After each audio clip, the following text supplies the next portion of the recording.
नमस्कार दोस्तों, आप सभी का एक बार फिर हमारे यूट्यूब चैनल में स्वागत है। आज हम अपना केमिस्ट्री का पार्ट थर्ड स्टार्ट करने जा रहे हैं। 2 पार्ट हमारे कंप्लीट हो चुके हैं। तीसरे पार्ट में हम डिस्कस करेंगे आज एक बहुत ही इम्पोर्टेंट टॉपिक जो 12th क्लास में लगभग हर साल पूछा जाता है, यानी कि फिनॉल की इलेक्ट्रोफिलिक रिएक्शंस, यानी कि इलेक्ट्रॉन स्नेही अभिक्रियाएं कैसे होती हैं फिनॉल के साथ, और कुछ नेमिंग रिएक्शंस होंगी, उनके बारे में डिस्कस करेंगे। तो आइए स्टार्ट करते हैं हम अपने लेक्चर को। हमने आपको लास्ट लेक्चर में 2 प्रकार की अभिक्रियाएं बता दी थी। फर्स्ट में हमने आपको बताया था एथिल अल्कोहल से समानता वाली, और दूसरे में बताया था एथिल अल्कोहल से असमानता वाली अभिक्रियाएं। अब हमारे पास बी पार्ट में है बेंजीन नाभिक अभिक्रियाएं, यानी कि बेंजीन से रिलेटेड अभिक्रियाएं इसमें किस प्रकार से हम करेंगे। तो सबसे फर्स्ट है इलेक्ट्रॉन स्नेही प्रतिस्थापन अभिक्रियाएं। इलेक्ट्रॉन स्नेही प्रतिस्थापन अभिक्रियाएं का मतलब है इलेक्ट्रोफिलिक सब्स्टिट्यूशन रिएक्शन, यानी कि जो इलेक्ट्रोफाइल होगा वो कहाँ पर अटैच होना है इसमें। तो इसका जो इलेक्ट्रोफाइल होता है फिनॉल का, जो OH ग्रुप होता है वो अर्थो या पैरा निर्देशक समूह होता है। कहने का मतलब है आने वाला इलेक्ट्रोफाइल या तो अर्थो पोजीशन पे लगेगा या पैरा पोजीशन पे लगेगा। ये अर्थो पोजीशन और पैरा पोजीशन क्या है उसको देख लेते हैं एक बार। देखिए, ये हम बेंजीन की स्ट्रक्चर को बना देते हैं, पोजीशन को काउंट करते हैं 2 3 4 5 6। तो ये 2 पोजीशन होगी वो कहलाएगी अर्थो, 3 पोजीशन होगी वो कहलाएगी मेटा, 4 होगी वो कहलाएगी पैरा पोजीशन। ये इनके पोजीशंस का क्रम होता है। पहले अर्थो होता है, फिर मेटा होता है, फिर पैरा होता है। इसको पहले वाले को छोड़ देते हैं क्योंकि इसी पे हमारा कौन सा ग्रुप लगा होता है, OH समूह लगा होता है, फंक्शनल ग्रुप लगा होता है। उसको छोड़कर उसके बाद काउंट करना स्टार्ट करेंगे। 5वां नंबर, फिर से इसकी स्ट्रक्चर को देखा जाए तो सिमेट्रिकल है, तो 5 पे फिर से मेटा पोजीशन आ जाएगी और 6 पे अर्थो आ जाएगी। ठीक है, कहने का मतलब है 2 अर्थो पोजीशंस होती हैं, 2 हमारी मेटा पोजीशंस आ जाती हैं और 2 हमारी पैरा पोजीशन। हो सकता है फिनॉल नीचे लगा दीजिए तो ये पोजीशन आपकी ऊपर की तरफ शिफ्ट हो जाएगी। तो हमें ध्यान रखना है जो भी इलेक्ट्रोफाइल होगा वो तो या तो अर्थो पोजीशन पे लगेगा या पैरा पोजीशन पे लगेगा। सबसे ज़्यादा रिएक्शन जो पूछी जाती हैं वो इन तीनों रिएक्शंस में से, यानी कि आपका सबसे पहला है ब्रोमीनीकरण, दूसरा है नाइट्रीकरण और तीसरा है सल्फोनीकरण। तो हो सकता है आपको तीनों रिएक्शंस एक साथ दे रखी हो, वरना इन तीनों में से कोई ना कोई रिएक्शन लगभग हर बार पूछते हैं फिनॉल के साथ। ब्रोमीनीकरण में क्या है, ब्रोमीनीकरण में देख लीजिए हम क्या काम करेंगे। ब्रोमीनीकरण के लिए सूत्र ध्यान रखना है Br2, हमेशा रिएक्शन कराते हैं Br2 से। ये हमारे पास फिनॉल है, फिनॉल की Br2 से अभिक्रिया करा देनी है। कौन से समूह होते हैं हमारे पास, अर्थो और पैरा, यानी कि 2 पोजीशंस हमारे पास आ गई। तो क्या काम करेंगे, 2 फिनॉल लेके चलेंगे और 2 ही हम ब्रोमीन के मॉलिक्यूल्स के साथ अभिक्रिया कराएंगे। तो देखिए क्या बन सकता है, इसके 2 चित्र बनेंगे, आपको दोनों चित्र को बना के रखना है।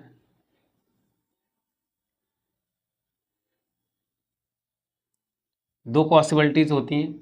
तो पहली पॉसिबिलिटीज होगी आपकी Br, अर्थो पोजीशन पे Br लग जाएगा, और दूसरी पॉसिबिलिटीज हो सकती है हमारी पैरा पोजीशन।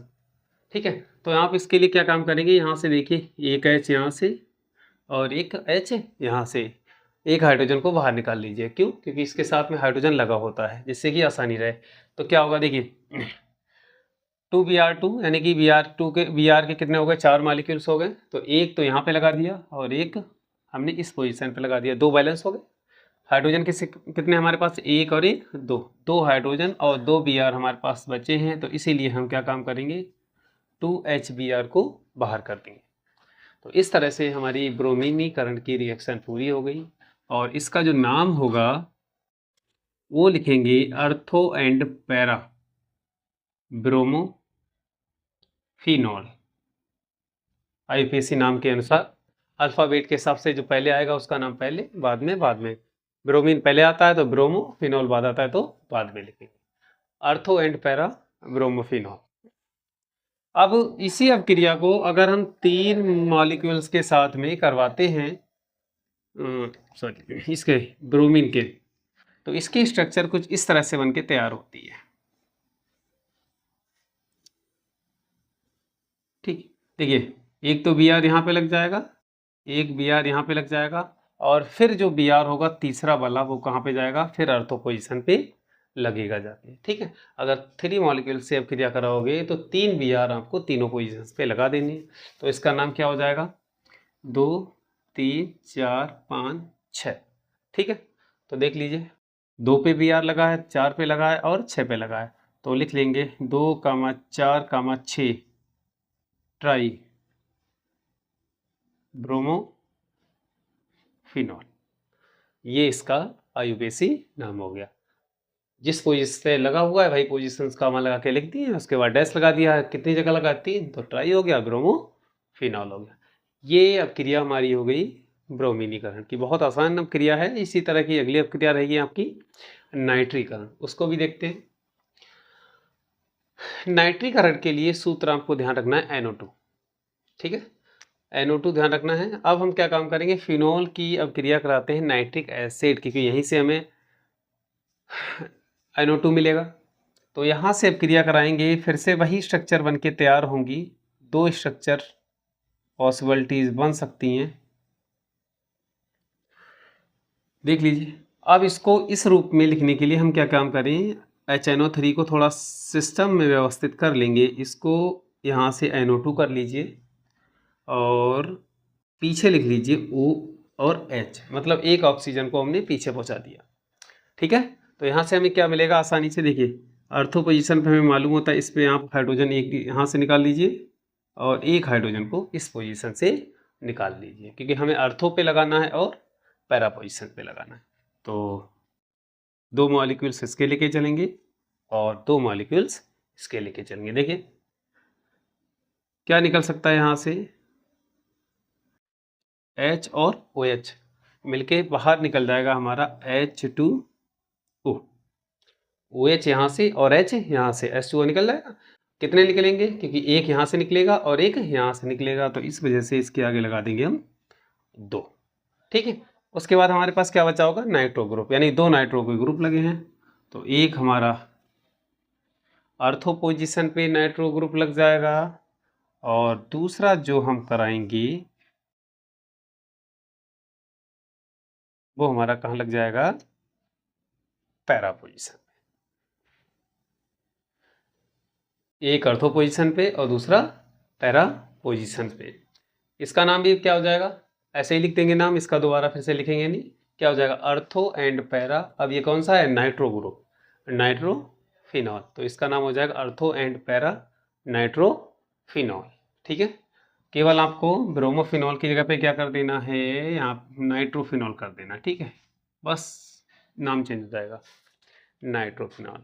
ये 2 मॉलिक्यूल से अब क्रिया थी।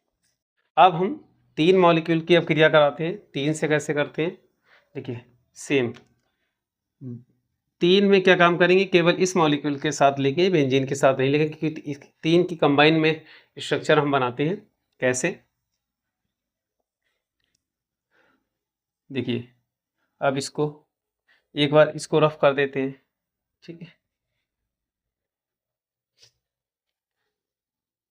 ये OH हो गया।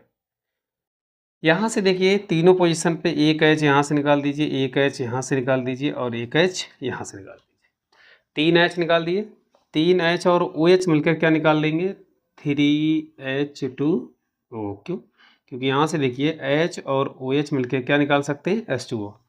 3 मॉलिक्यूल्स H2O के बाहर हो गए। यहाँ पे हम लगा देंगे NO2 और इधर लगा देंगे O2N, उल्टा करके रखेंगे, क्योंकि इसका मिरर फॉर्म होता है, सिमेट्रिकल होता है, दूसरी साइड में जस्ट उसका उल्टा होता है, O2N NO2 NO2। तो इसका नाम क्या हो जाएगा, हमारे पास हो जाएगा, इसका नाम अगर हम लिखते हैं तो देखिए 2, 4, 6 ट्राई, ये कौन सा है, नाइट्रो। तो ब्रोमो की जगह पे कर देंगे नाइट्रो और पूरा नाम रहेगा सेम, फिनॉल। और इसका दूसरा नाम होता है पिक्रिक अम्ल। बहुत पूछा जाता है। पिकरिक अम्ल, इसका दूसरा नाम होता है TNP, ट्राई नाइट्रोफिनॉल, जिसे बोलते हैं पिकरिक अम्ल। ये अभिक्रिया हमारी थी नाइट्रीकरण की, कि नाइट्रीकरण की अभिक्रिया कैसे होती है, बहुत आसान है। अब देखते हैं सल्फोनीकरण में। सल्फोनीकरण का सूत्र हमें ध्यान रखना है SO3H। अब इसको देखिए हमें बनाना है सिस्टम में, कैसे इसको इस रूप में लिखो कि SO3H, एक H यहां से कम कर लीजिए, ठीक है, और यहां से आप कर लीजिए OH।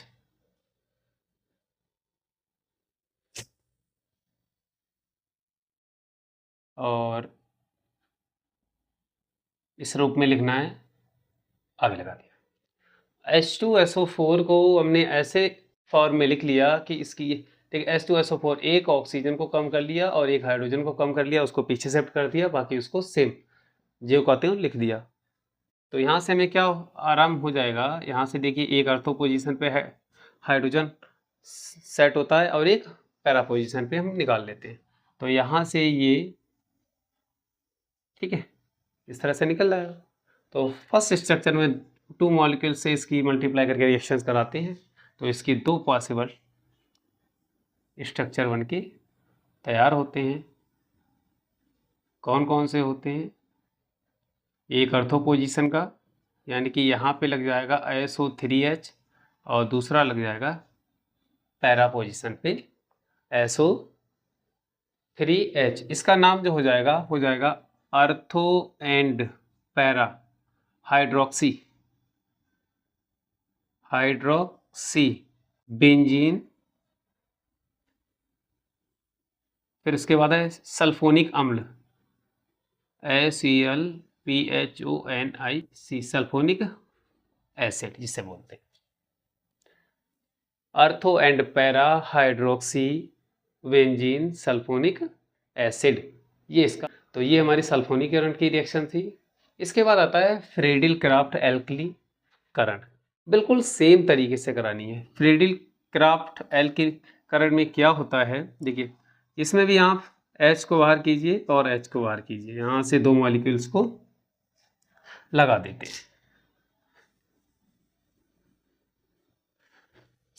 2 मॉलिक्यूल्स यहाँ से लगा लीजिए, ठीक है। अब इसको थोड़ा CH है, इसको उल्टा करके लिख लीजिए Cl और CH3, 2 आगे लगा दिए। तो यहाँ से आपको पता लग जाए H और H, यानी कि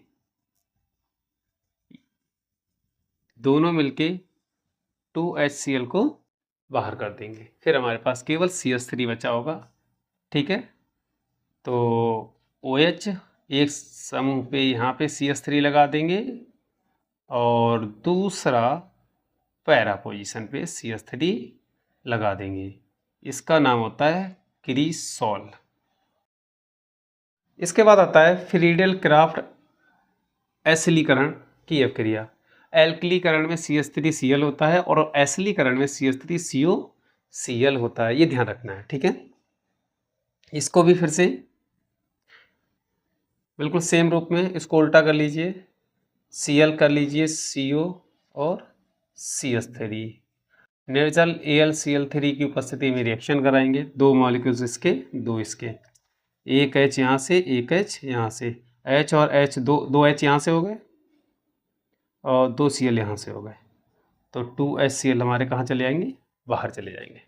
वही पोजीशन हमारी मिलेगी अर्थो एंड पैरा की, ये तो रट जाना चाहिए बिल्कुल। यहाँ पे लगा देंगे, क्या बचेगा CO CH3 प्लस दूसरी पोजीशन COCH3, अर्थो एंड पैरा हाइड्रोक्सी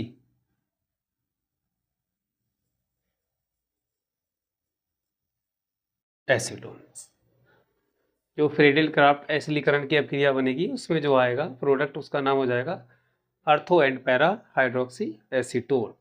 नंबर 2 पे आती है सबसे ज़्यादा पूछी जाती है रीमर टी मैन अभिक्रिया, ये नेमिंग रिएक्शन है, ठीक है।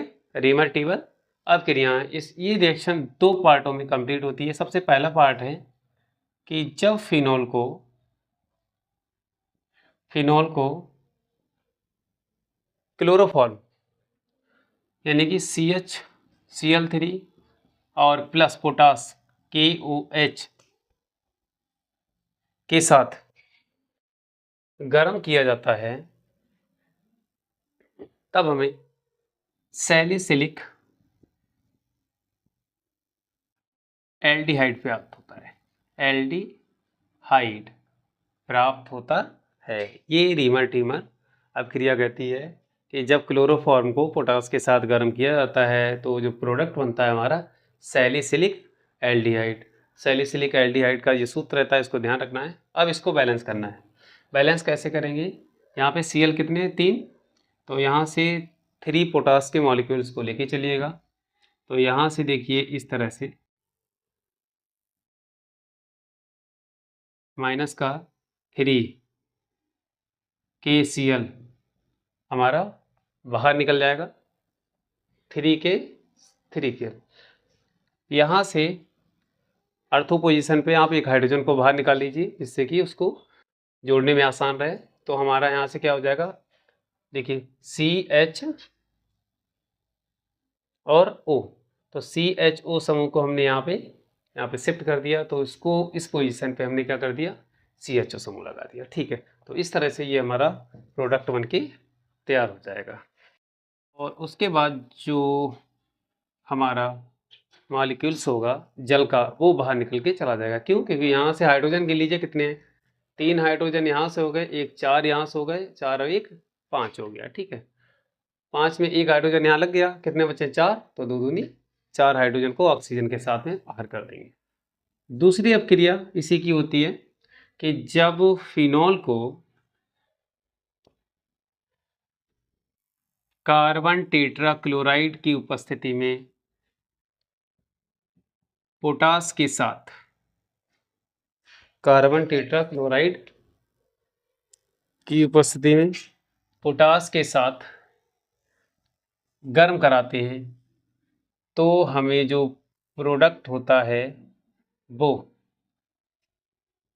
सैलिसिलिक अम्ल मिलता है। सैलिसिलिक, इसमें अब एल्डिहाइड नहीं मिलेगा, इसमें हमें सीधे मिलेगा सैलिसिलिक अम्ल मिलेगा, ठीक है।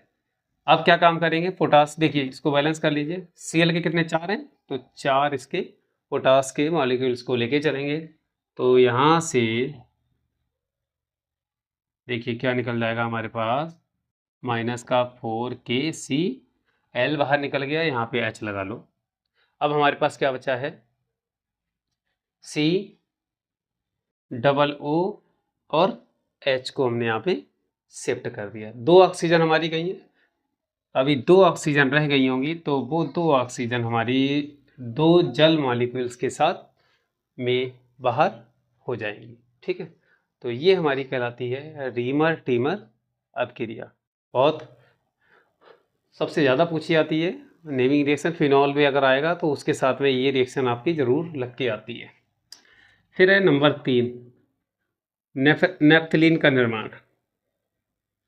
वो नंबर 3 फिनाप्थलीन का निर्माण।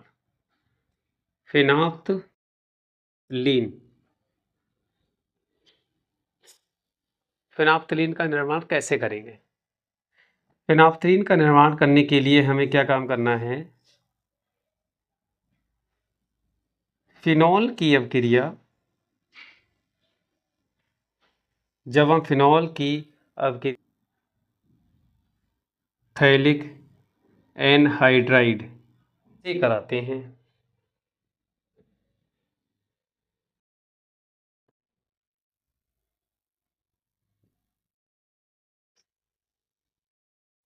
तब देखिए क्या होगा, ये कहलाता है थैलिक एनहाइड्राइड। जो हमने नीचे स्ट्रक्चर आपकी बनाई है,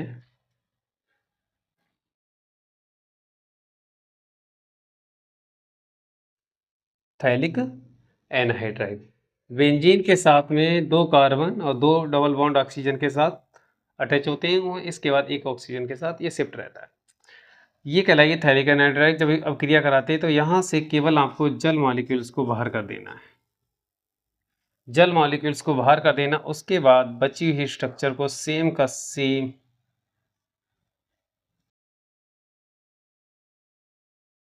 ज्यों का त्यों ये इस तरह से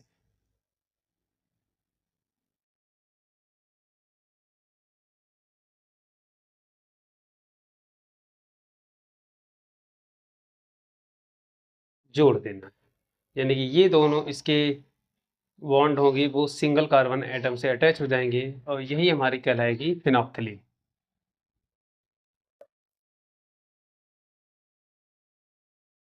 कि फिनॉल से फिनोप्थलीन हम कैसे बनाते हैं। आज की वीडियो में बस इतना ही। Thank you and have a good day.